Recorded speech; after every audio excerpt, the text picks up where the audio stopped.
Stop pernikahan dini.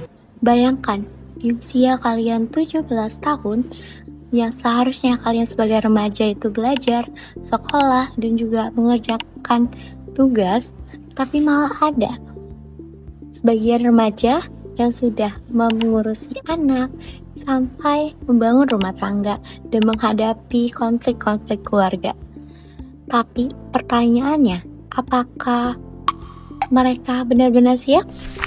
Menurut Undang-Undang Nomor 16 Tahun 2019 tentang perkawinan, batas minimal usia menikah itu adalah 19 tahun, baik untuk laki-laki maupun perempuan.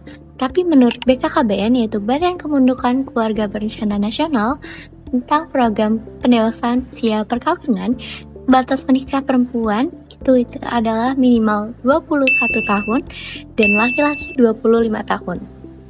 Namun kenyataannya, masih banyak remaja yang menikah di bawah usia tersebut.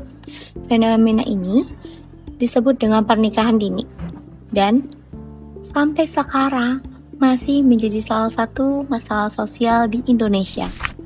Dari data statistik di atas menunjukkan bahwa pemerintah menargetkan angka perkawinan anak turun menjadi 5,61% pada tahun 2025, namun faktanya angka nasional masih di sekitar 5,9%.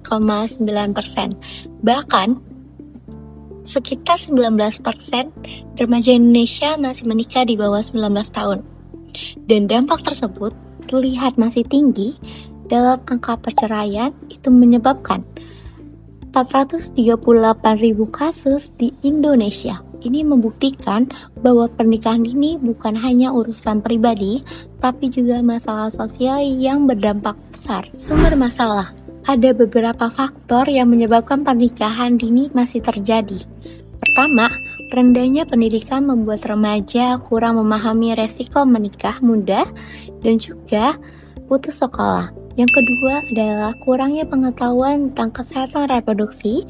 Ketiga adalah faktor ekonomi yang membuat anak menikah itu mengurangi beban hidupnya. Namun nyatanya itu salah. Yang keempat adalah hamil di luar nikah. Hal ini banyak terjadi dalam pernikahan dini. Yang kelima adalah budaya yang menganggap menikah muda itu sebagian hal yang wajar. Namun nyatanya itu salah. Dampak masalah nikah dini bukan soal sudah halal, tapi juga beresiko besar. Yang pertama, dari sisi psikologi, remaja bisa mengalami stres dan kehilangan masa mudanya. Yang kedua, dari sisi kesehatan, kehamilan di usia muda beresiko menyebabkan anemia, stunting, dan juga kematian ibu dan bayi.